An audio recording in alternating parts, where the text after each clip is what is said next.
So let's get into it. So today we're going to be building off of what we talked about yesterday, which was kind of identifying your entry points when people come into Dubsado. We really talked about that heavy yesterday. Now we're going to talk about once you identify those key points, or those entry points, you know exactly where it is that you want people to come in at. Now what happens when we're talking about writing out our process? We're literally talking about writing out the workflow process that's going to happen once they enter into the system. So we're just going to kind of build on yesterday's content. Okay, so the agenda for today, here are some of the things that we're going to cover. Number one, we're going to talk about 3 phases of business. We're going to kind of tie in what we talked about yesterday as far as the different pieces of the sales funnel. We're going to kind of talk about that, but more in Dubsado terms today. So we started more business level yesterday. Now we're going to talk about how that translates in Dubsado. Number 2, we're going to talk about how to actually write out your process. And it's very simple. All you have to do is answer 6 questions. And if you can answer those questions, you're literally writing out your workflow. So we're going to talk about those 6 questions. That's going to also be really great for any of the business owners who aren't really familiar with writing out your process, or answering those 6 questions might shine light on your process and you might realize, oh, I actually don't have my process together. I need to think about this more deeply. So that's number 2. Number 3, we're going to talk about what, when, and which is going to be very helpful for writing out your workflow. And then the last thing, we're actually going to write out a process and talk about writing out a process and what that looks like. So we're going to get a lot of hands-on things done today. So let's get into the first thing, which is 3 phases of business.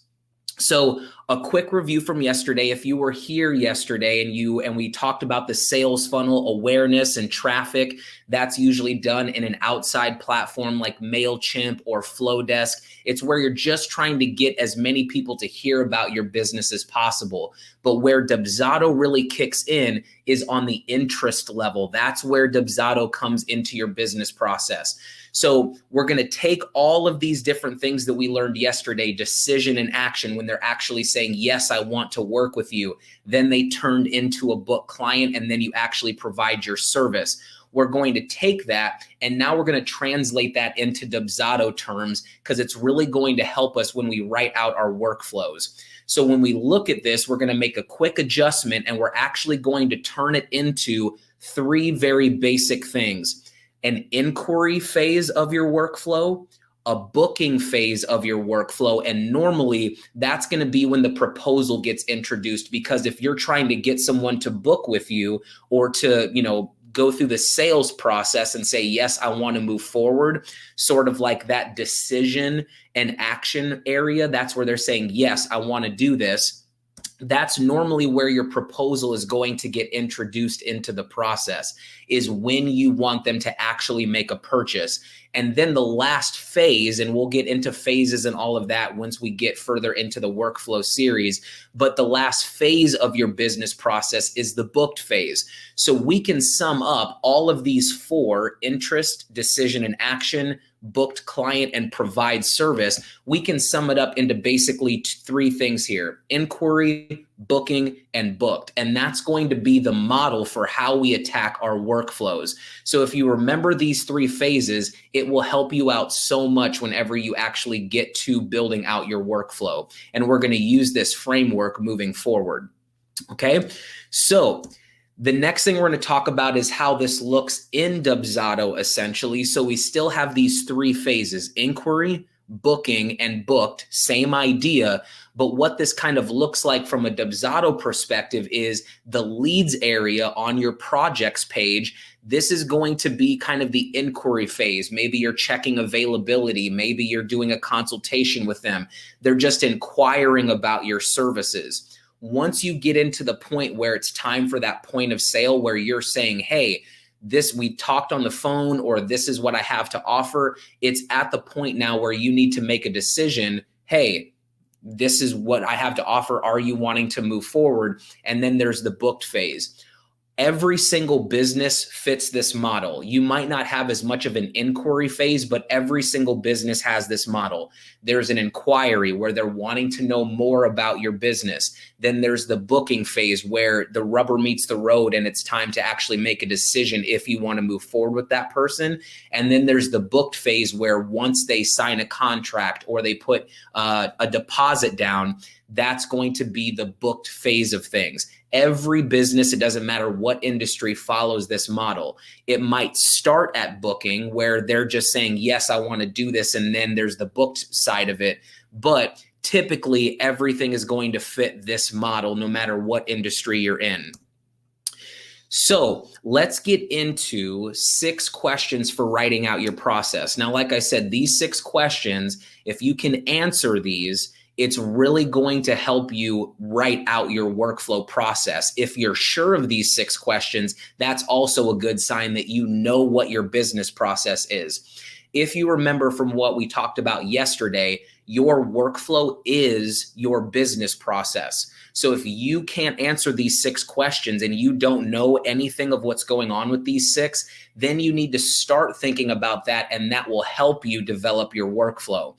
So let's jump in here and let's talk about these 6 questions.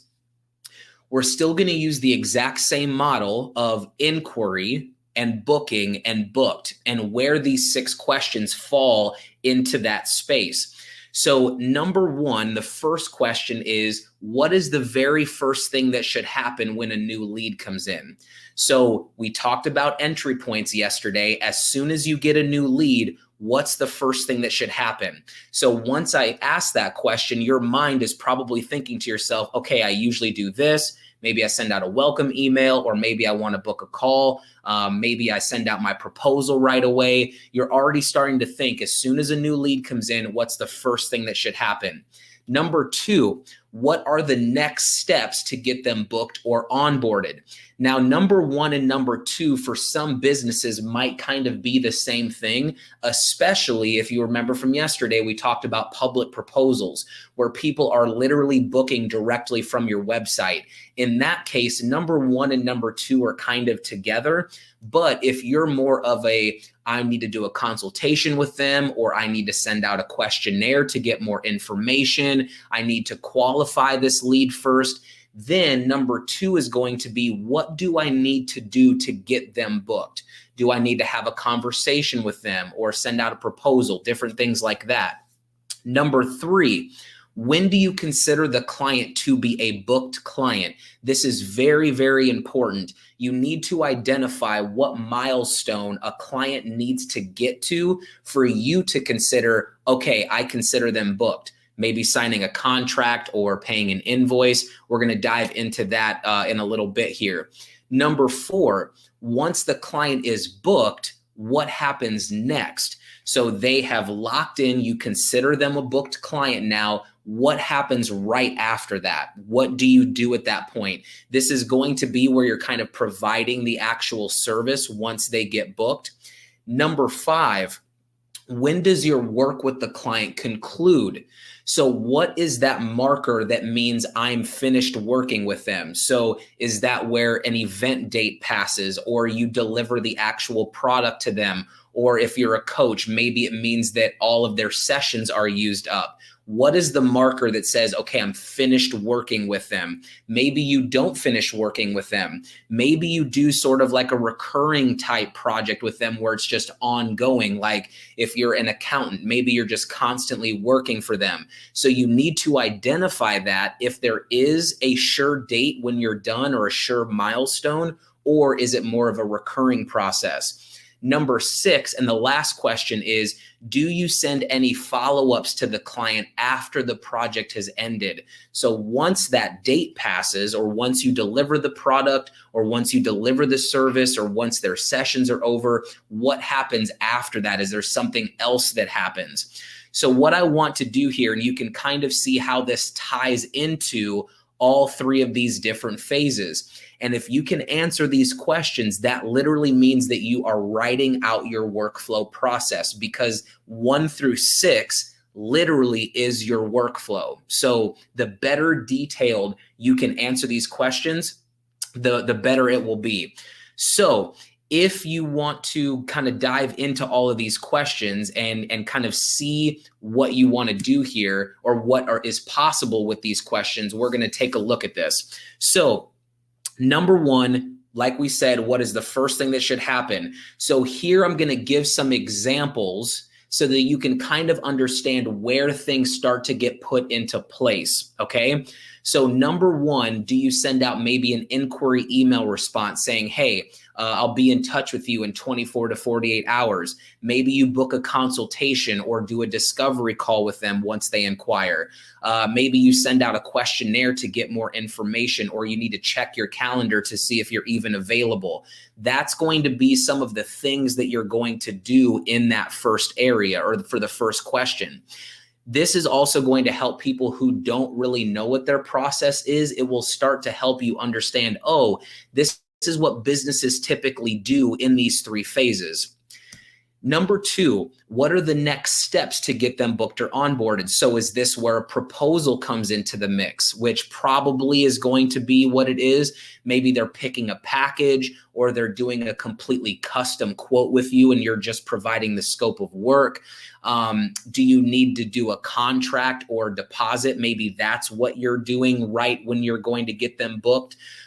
Maybe you combine the proposal, contract, and invoice, or send it all separately.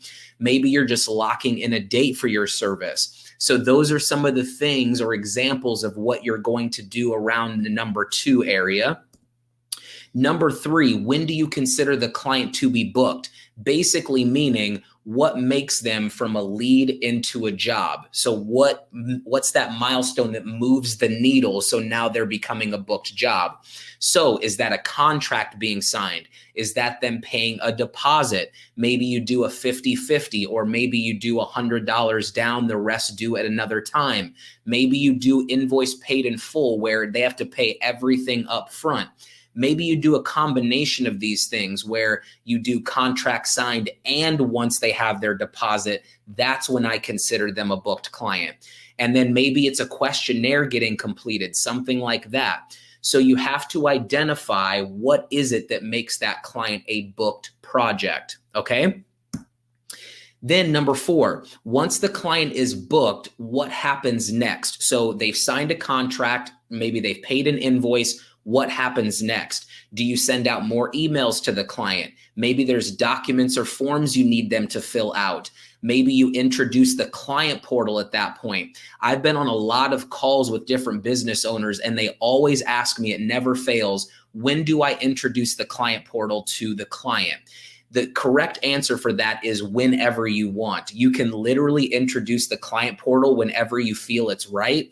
What I think is usually the best option, and this is just from kind of a personal perspective, just from seeing a lot of different workflows, a lot of different industries, is usually once they're booked, then it's kind of cool to introduce the client portal so that if they want to go back and review their contract, review their proposal, anything like that, the client portal is now available. So that's kind of just my personal opinion, just from looking at a lot of different things, is that's normally when the client portal gets introduced, is after they book. Maybe you do a kickoff meeting with them once they're booked. Maybe you send out some sort of a timeline on this is how long the project is going to take. Maybe you do like a welcome packet. So what do you do as soon as that client is booked? Number five, when does your work with the client conclude? So does that mean that you're delivering the product? Maybe you're trying to upsell, or maybe you send out a new invoice to the client for them to buy more services. Is it based off of a project date, or is it a recurring project? We kind of talked about that, but those are just some examples of different markers on when projects normally will conclude. And then the last thing is, do you send anything out after it concludes? So do you send out Facebook or Google reviews? Maybe you might actually have like a restaurant and you want them to fill out a Yelp review or something like that. Do you send out questionnaires or surveys that you want them to fill out? Maybe if you're in the wedding industry, maybe you do like an anniversary email a year later. Do you send out physical thank you cards? A lot of people I've talked to, they actually send a gift to the client to say thank you for, purchasing a certain package. So maybe you do something physical for the client. Or maybe you do like a check-in session 2 weeks later. So you finish what's going on, and then 2 weeks later, maybe you do something with the client like a check-in session. So those are all of the 6 questions, but you should be able to think about your specific business and what you do on all of those 6 different questions. You don't have to do exactly what I laid out here. These are just some examples for maybe people who don't know what to do and to give you some ideas, but you should really think about what it is that you do and then write that out. Also remember, we talked about this yesterday, is that no 2 workflows are exactly the same. No 2 businesses function the exact same way. So your 6 answers to those questions are probably going to look very different from somebody else's. So don't get sidetracked with saying, is this the right thing to do? Should I do this at this point? It's all about your process and what you do as a business owner. So don't look to the left or right, just kind of stay in your own lane and keep the blinders on and get those 6 questions answered as detailed as you possibly can, okay? All right, sounds good. So let's move on to number 3, which is what, when, and which. So when you are writing out your business process, and we're going to look at an example of this, I'm going to pull one up here in just a second, but when you're writing out your business process, you need to include 3 things in each step. So when you're writing the answers to those 6 questions, you want to use this format whenever you're writing those out, okay? So what is what you want to do? So when you're writing out your workflow, you need to write out, this is what I want to do. And a lot of people are great at that because they're saying, I want to send out a questionnaire, then I want to send out a proposal, then do contract, then invoice. So a lot of people are familiar with what you want to do. Most people don't forget that when they're writing out their process. Number 2, though, a lot of people miss this step, and that is when you want this to happen. You always want to write out with every single step when you want that specific thing to happen. Because if you want to automate your workflows, or maybe not 100% automated, maybe you want it to be kind of a hybrid, you want to be able to specify with each action, I want this to happen at this time, this to happen at this time. So don't forget to include when you want that to happen. And then the last piece, and this is going to be really helpful so that once you get to workflows, you actually have things that you can build the workflow with, is which piece of content goes out. So what, when, and which. Every single step that you have should have those 3 things in it. And when we look at the example workflow, you're going to see how when I wrote out my process, how it has all 3 of those components in every single step that I wrote out, okay? So now let's talk about actually writing out your process. And this is going to be where we do a lot more just kind of hands-on, really looking at how to do this properly. But before we do that, I want to kind of give a couple tips as we get into this. When picking which workflow to start writing out. So let's talk about yesterday for just a brief second. There might be some of you, when you went through and you did your homework, you realize, oh, I'm doing a lead capture with a default workflow here. Then I'm doing a scheduler and a lead capture with workflow elements over here. I have a lot of different methods that I'm using to get people into the system. And what can usually happen with people is they immediately get overwhelmed because they're looking at all the options that they have, and they say, oh my gosh, this is going to take me forever. I don't want to do this anymore. And then they put it off to the side. Another great example is what we looked at yesterday, where I had the workflow element that said wedding, anniversaries, and engagement sessions. So technically I would have 3 different workflows there. I've seen people that have 7 options. And so when you're looking at that, your initial reaction would be, I have to build 7 workflows, and you get stressed out and you put everything away. But what I usually recommend doing is this: when you're wanting to write out a workflow, you're only going to start with one workflow. And how you can choose which one you want to start with is you either start with one, your shortest. So when you're thinking about your workflow process, maybe you have, let's say, logo design, and web design. Now, logo design is probably going to take much less time than web design would. So maybe just to get the ball rolling, just to get some quick wins, maybe start with your shortest process. If you think about all the different processes, which one is your shortest? If you choose that one, you're going to get done with it quicker. It's going to give you more confidence, and then you can move forward to tackling some of the bigger ones. So you could do your shortest.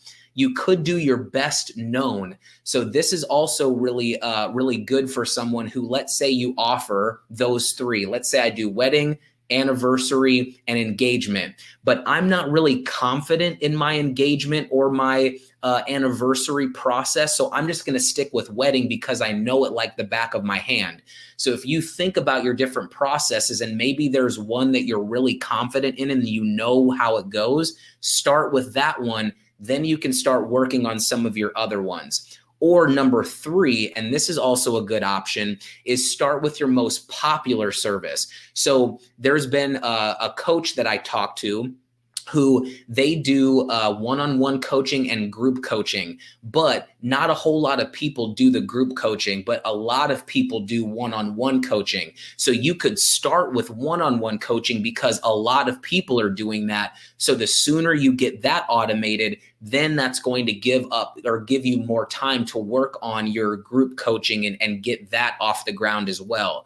So when you're deciding which workflow you want to do, choose one of those three options, and then you're not going to be worried about all of these other workflows at the moment. Just put those off for just a little bit and just focus on one. The more you focus on that, the better that's going to be. Then you can start to worry about moving forward to another one.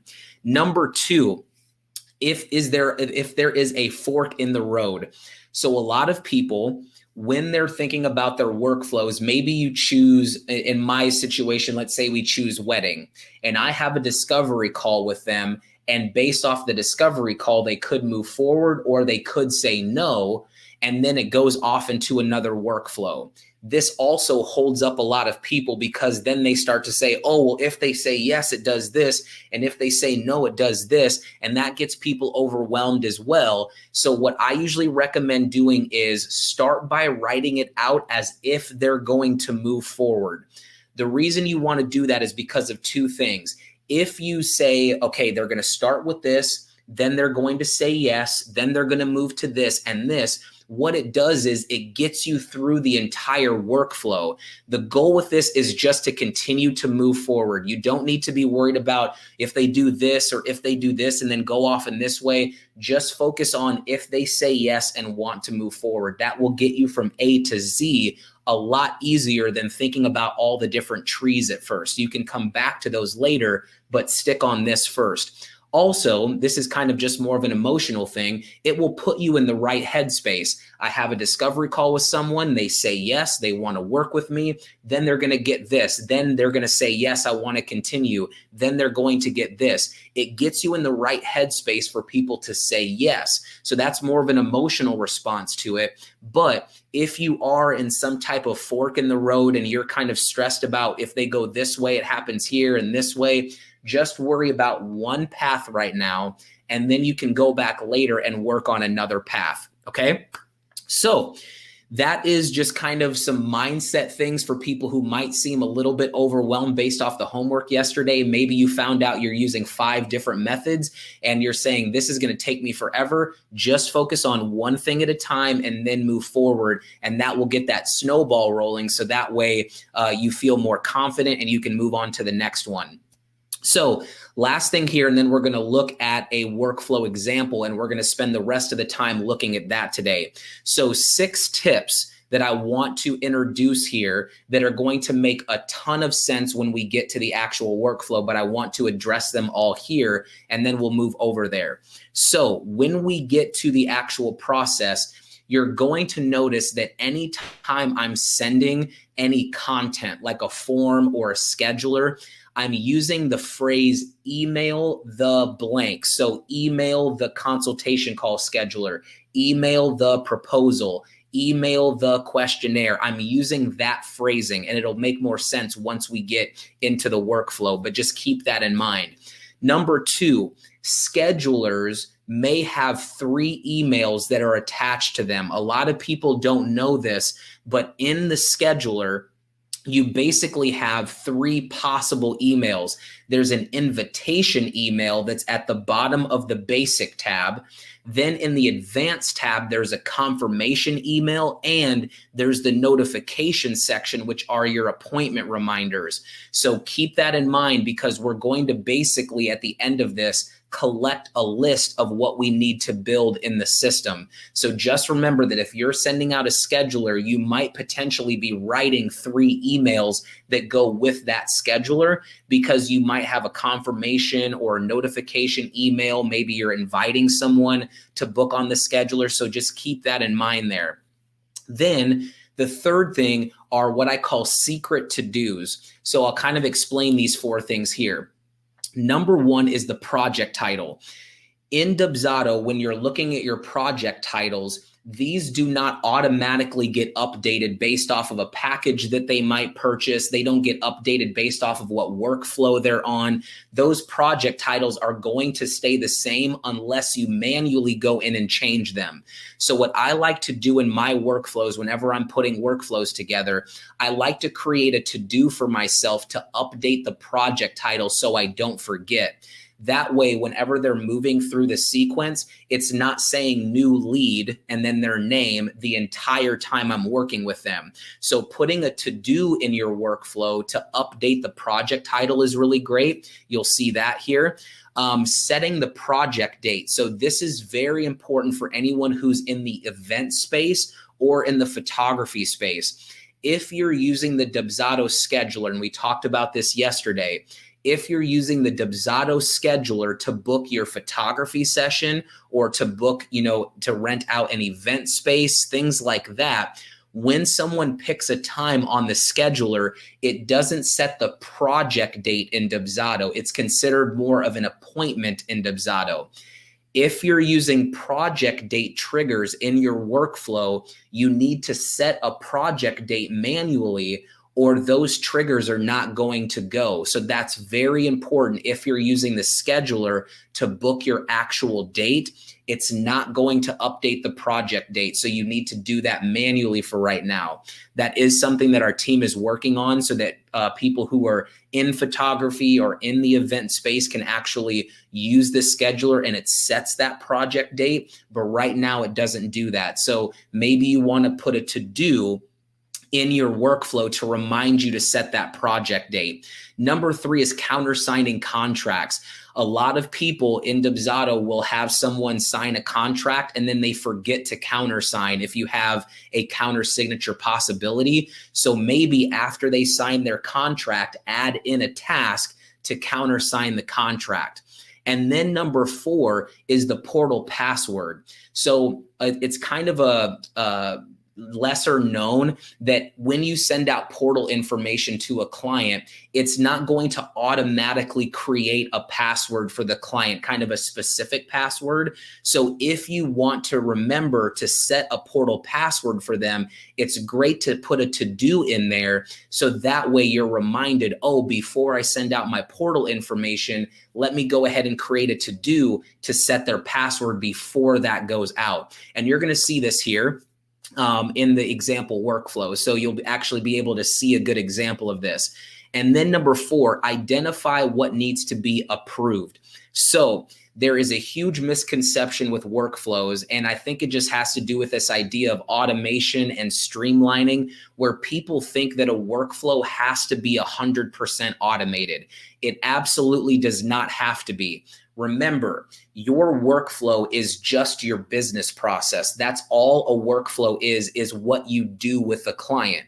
So if you're in a business where you do a lot of hands-on things, where you customize an email before it goes out, or you just want to double check or get this done before this goes out, you can program that into your workflow. So when you're going in and doing your workflow, you want to identify what you need to approve before it goes out, because that's possible with workflows. And you'll see once we get into the example here. So the next thing is, don't forget to archive your project. in Dubsado, when you're looking at your leads and jobs page, there's also an archived section that a lot of people don't think about. Your leads and jobs should only be people who are active leads and active jobs. You want to keep these lists clean with only people that you're currently working with. When you're done working with someone, you have the ability to archive the project at the end and just put them in a separate bin. You'll still have the contracts and invoices and all of that. But by archiving the project, you keep your lead and your jobs list up to date with the current people who are your current leads or your current jobs. And then the archive bin can be for archiving those projects that you're no longer working with. You finish the job or they're dead leads. You can keep all of those in archived. And then the last thing is, and this is just a mindset tip, don't worry about building a perfect workflow. I talked about this yesterday. As your business grows, your process is going to change. You're going to edit emails. You're going to change how you do your package pricing. You're going to change your different statuses maybe. There's all of these things that are going to constantly be adapting because your business is going to grow. If you have the same business process for 10 years, that's a problem because that means your business hasn't changed at all. So don't worry about building a perfect workflow. Another reason for that is that when Dubsado introduces new features, which we're always trying to think of the next feature to release, when we release new features, you're going to have to go back to your workflow and update your workflow with those new features in it. So don't worry about, I need to build this perfect workflow that I'm never going to touch again. I'm just going to push play and then it's going to run and I'll never touch it again. That will not happen. You are going to update your workflows. So that should take some stress off of you to build this immaculate workflow that never changes. It's just not a thing. Okay. So that's a good mindset tip when you're coming into this next section. So now let's look at an example workflow, and this is going to be the workflow that I'm going to build during this series here. So I'm taking this workflow and I'm going to show you step by step how to translate this into Dubsado, how to build out the workflow and then test it, how to streamline it, all of those things. So we're going to continue to use this example as we move forward. Okay. So I'm going to take this from the perspective of a wedding workflow process. Okay. Now, if you remember from yesterday, how I had my business process set up is that I had a lead capture at the top that's on my website. Then the project gets created. And then I had wedding, and then I had engagement, and then I had anniversary.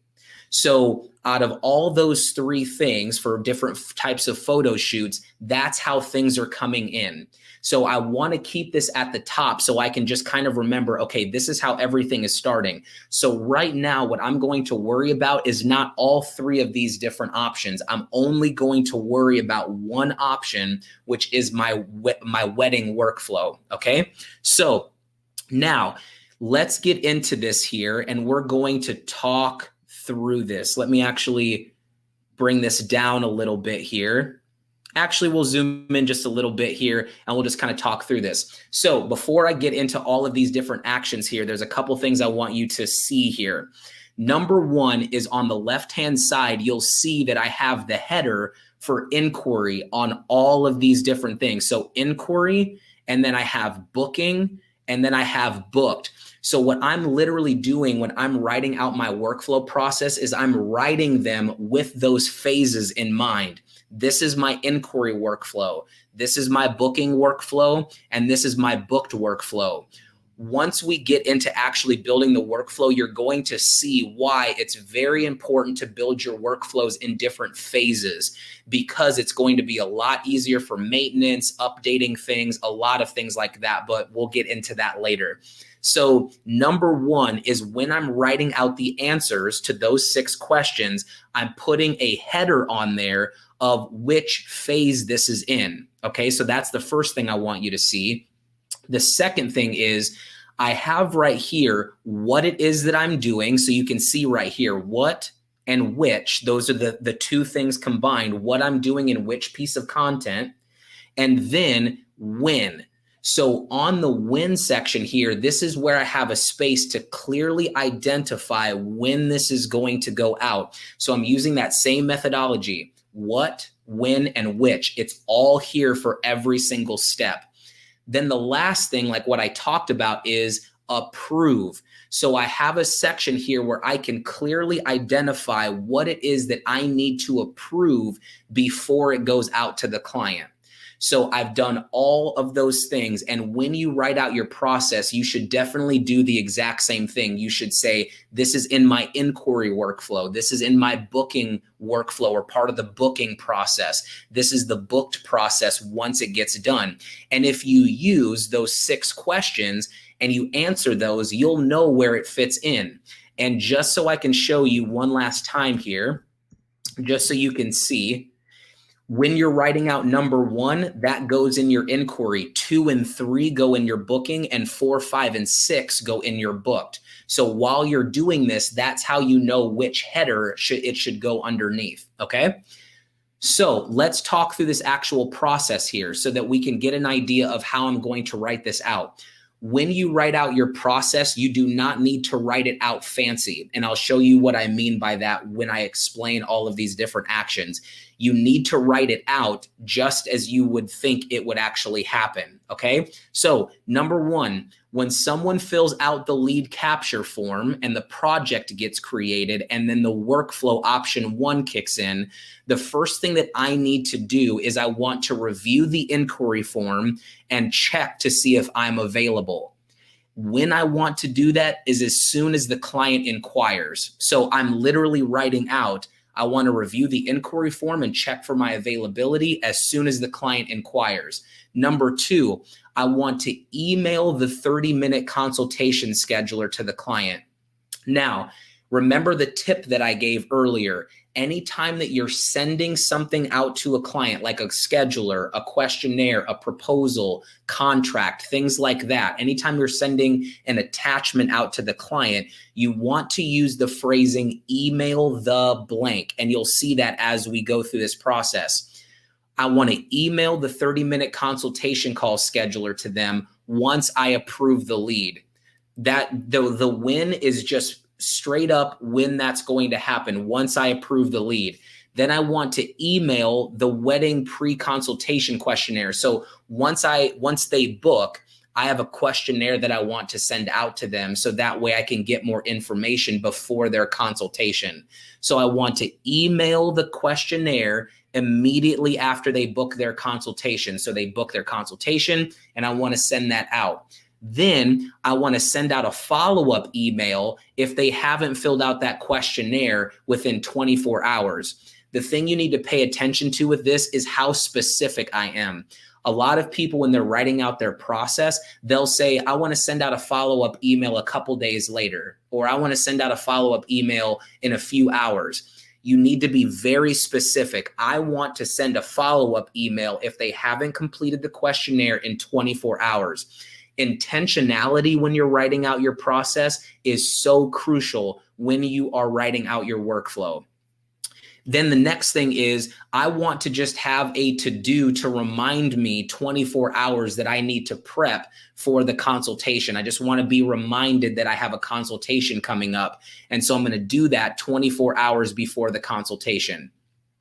Then underneath the booking phase of things here. So that's all that I'm doing in my inquiry workflow. I'm not doing a lot. I'm sending out my scheduler. I'm sending out a questionnaire before their appointment, and then I'm just sending out a reminder email, and then I'm prepping for the consultation. That's all that happens in my inquiry. Now, once the appointment is over, now it's time to get into that booking side of things. We talked on the phone. I know exactly what they want. Now I need to get into, I'm going to pitch my pricing and let them know this is what's going on. Do you want to purchase anything? So now in the booking workflow, that's where your proposal should be introduced, because that's where you're going to start invoicing and all of that. So email the wedding package proposal. That's my proposal after the consultation is ended. Now in here, I'm also going to be doing a contract and an invoice. That's all going to be in here together. I want to bundle all of that together. Then I'm going to send a follow-up email if they haven't filled out the proposal in 3 days. I'm going to send another follow-up if they haven't filled it out in 7 days. And then if they sign their contract, the lead becomes a job. So if you kind of see that there, that's going to be basically my booking part of my workflow, because all that's happening there is just the proposal process. That's all I need in order to get them booked. These things up here, the inquiry and booking, these kind of usually follow the same structures, relatively speaking. But once you get to the booked workflow, now it starts to really become what you do in your business. This is where your actual what work you do kicks in. So the booked portion of this is going to look vastly different from someone else. If you're a web designer, once they book with you, that process is going to look way different than what a photographer does. So when you get into booked here, a lot of the things that I have in here are probably not going to be something that a coach would do, because it's just not the same industry. And once you actually get into the work, it's completely different. But what I have here, now remember those hidden to-dos or those secret to-dos that I talked about. Once they sign their contract, I want to now create a to-do to update their project title, sign their contract, and set the portal password. So I want to do all of that once they sign their contract. Then I want to activate the client portal after they've signed their contract. Then I want to set the portal password. So remember that secret to do that we talked about, where if you want them to have a specific password, you have to do that manually. So I'm going to put a little to do in here to set the portal password after the client portal has been activated. Now, if you look at all of these wins on this section here, all of these different triggers, if you will, I'm literally writing when this should happen. I want to set the portal password after the client portal has been activated. I want to add a Pinterest board to the client portal. We'll talk about that later. I want to add a Pinterest board to the client portal after the password has been set. Then I want to add a Google Drive folder to the client portal after adding the Pinterest board. Upload a welcome wedding packet to the client portal after adding the Google Drive folder. So you can see here, I'm literally just specifying once this gets done, then this happens. Once this gets done, then this happens. That's what I'm doing here. Then I'm going to email a portal guide to the client. So I'm going to send out kind of a portal welcome email to the client after I upload the welcome packet. Then I'm going to send out a 3-month check-in email, a 1-month check-in email. And then once the project is done, I'm going to send out a review. I want to mail a thank you card, send an anniversary email, and then archive the project, which is one of those kind of secret to-dos. Now, I know that people are kind of looking at this like, wow, that's a lot of information. But remember, this is my process. So don't look at this and say, how do I model that? Because your process is going to look different. So all you need to do is just look at those 6 questions and write them out, but just include what and which. Usually that's going to be in the same thing here. And then when that goes out. And then also put, do I want to approve that before it goes out? Do I need to customize it before it goes out? And then you're going to put that there. And you're going to put a little approve there, or just identify that it needs to be approved. So that is literally how you write out your workflow process, is by using this kind of format. Now, the next thing that I want to talk about here is once you have your process written, you can't just go straight to your workflow and then just start building. Why?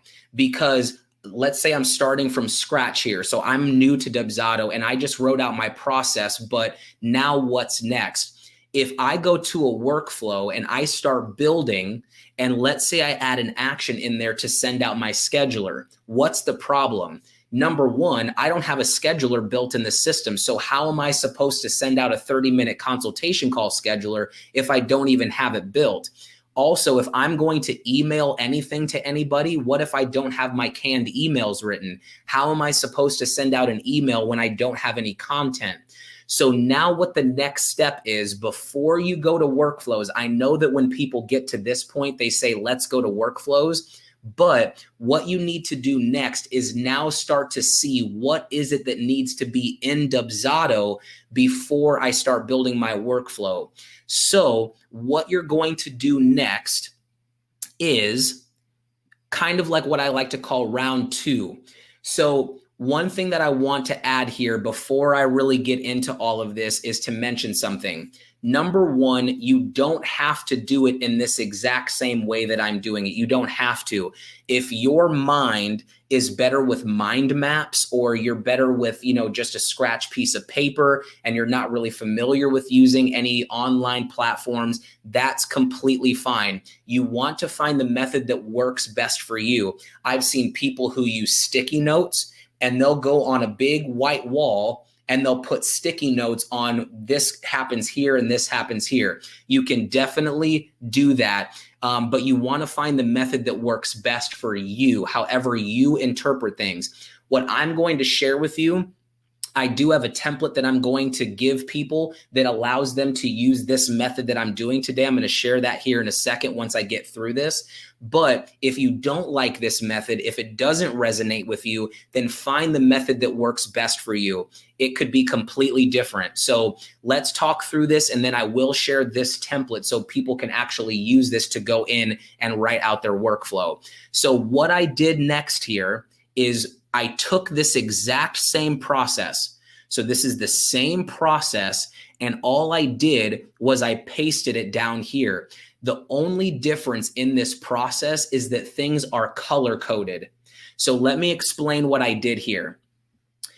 When I have a canned email, I'm going to highlight it red, because that way I'm not going to miss an email. When I have something in orange, that's going to be a scheduler template. When I have a form like a contract or a questionnaire or a proposal, that's going to be in blue. And then if I have any tasks that I need to get done, that's going to be green. So let's break this down here, and I'll talk through why I'm doing what I'm doing. So the very first thing, review the inquiry form, that's a task. So I made that green. Now, why I had you write out email the blank whenever you're sending out content is so you don't forget the canned email that you need to send it out. What do I mean by that? In this second action here, remember, I'm emailing a consultation call scheduler to the client. The first thing I'm going to do is make that orange, obviously, because it's a scheduler. So anything that's a scheduler is going to be orange. But because I wrote email the blank, I can make this red now. What that's going to do for me is now when I'm building my content, I'm not going to forget, oh, if I'm going to email this to somebody, I need to write an email that I'm going to use to send this out. Same thing with, let's say, if I'm emailing a questionnaire to the client. I might create my questionnaire, but I might forget that I need an email to send that questionnaire. A lot of people forget to do this when they're building their workflows. They'll have their proposal ready, but then they don't have an email to actually send that proposal.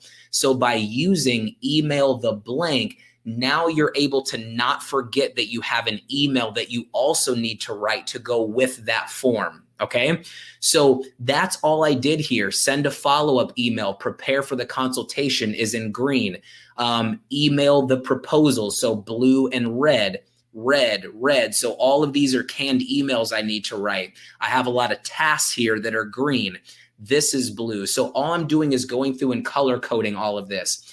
If you're using, let's say, like a sticky notes method, maybe each sticky note is a different color, so you know which ones are which.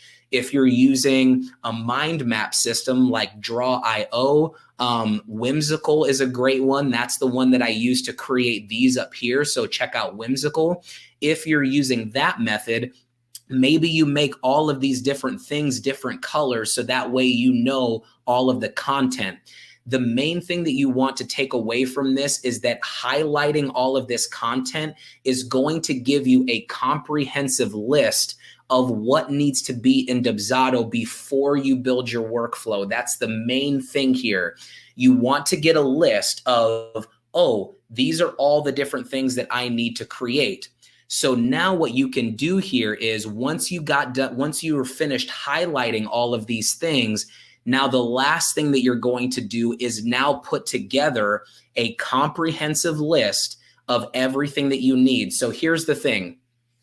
If I am going to, and I'm just realizing that I actually forgot something. So you're going to see me do this live here. I forgot that I also need a contract. So that's in there as well. So in this particular scenario here, if I'm going to build this workflow that I have, so here's my workflow. If I'm going to build this, this needs to be in Dubsado, or else I'm not going to be able to actually put it together because I'm going to be missing content. Something you're going to hear me say a lot over these next 2 weeks is that workflows are content dependent, meaning that if I'm going to send something to a client, I actually need that content in the system before I can send it. It's kind of like baking a cake. You want to make sure that your ingredients are in front of you before you start building. It's the exact same idea.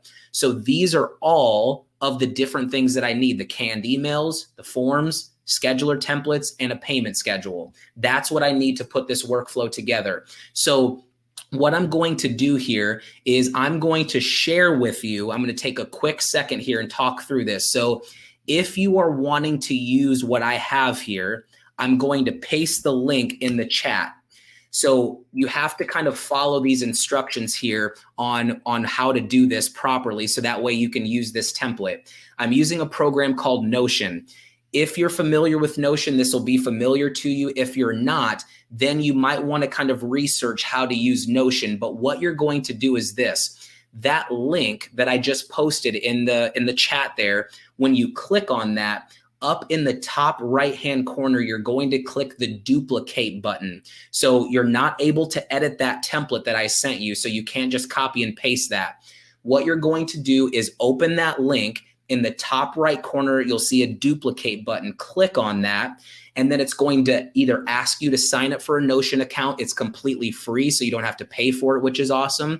But if you already have a Notion account, it's going to add it to your Notion account, so that way you can actually write out your process. So like I said, you don't have to use this if you don't want to. Find a method that works best for you. But if you like what I did here, click on that link there, duplicate it. Don't forget to duplicate it. And then you can actually go in and start writing out your process in the different slots here. I also, at the bottom of this, have a slot where you can actually start to put in the content that you need. And you can also check it off as you go. So if I write my 30-minute consultation invitation email, I can check that off. I can check off scheduler confirmation and start marking these off when I go.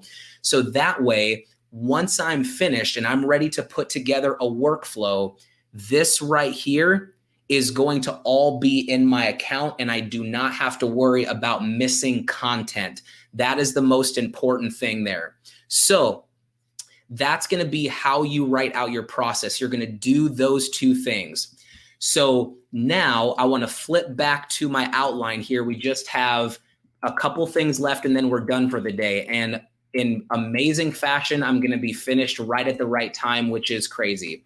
So key takeaways for today. I have key takeaways and then some homework. So number one, there are usually 3 phases to a workflow process: inquiry, booking, and booked. Okay, so that's a key takeaway from this.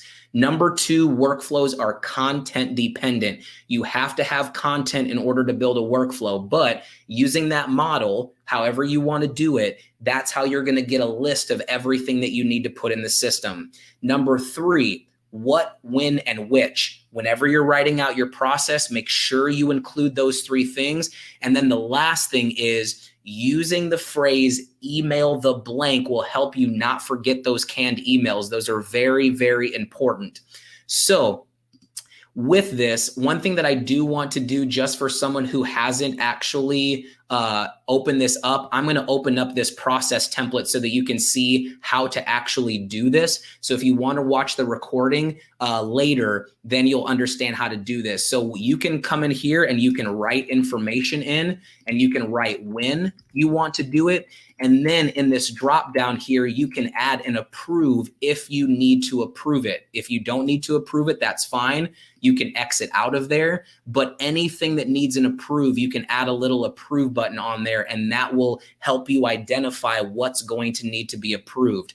Then what you can do here is once you're finished with this, you can click this little 6 button or 6 dot icon here, and you can duplicate your process. You can duplicate it, and then you can drag it down into here, so that way you can start to color code things. How you color code things, and again, you can go back and rewatch the replay so you don't have to memorize all of this, but how you can color code things is if you highlight this content here, over on the right-hand side, you can choose what colors things will be. And that's how you can color code all of your content. So I wanted to give you just a little quick tutorial on how to do that. But once you're done, now you're going to go down here in this area and you're going to write, okay, I need a contract. I also need a proposal. I also need a questionnaire. And you can start to put in all that information in these boxes and get a list of everything that you need in the system. Lastly, the homework. You can probably already tell what your homework is going to be for today. Number one first is write out in detail the answers to those 6 questions that we talked about today. Write those out. And you're going to do that inside of either this Notion page, or if you want to do a scratch piece of paper, or if you want to use Excel and kind of create the same idea as what I did, you're going to pick your method and then you're going to write out the answers to those 6 questions. Then you're going to collect a comprehensive list of all the content that you're going to need. So you're going to write in all that content. Then you're going to start building your content. So here's how it's going to work. Tomorrow, we're going to go through all of the workflow actions that are possible in Dubsado. Then on Friday, we're going to go through all of the workflow triggers. Over those next 2 days and over the weekend, the only homework that you're going to have is to continue building your content. So there's not going to be more homework tomorrow or the next day. Over the next 4 days or so, because including the weekend, your goal is to look at your workflow process here and put that content in Dubsado. So the next 4 days, once you get that list, start building it. Start writing in your emails, building your forms, building all of those different things, okay?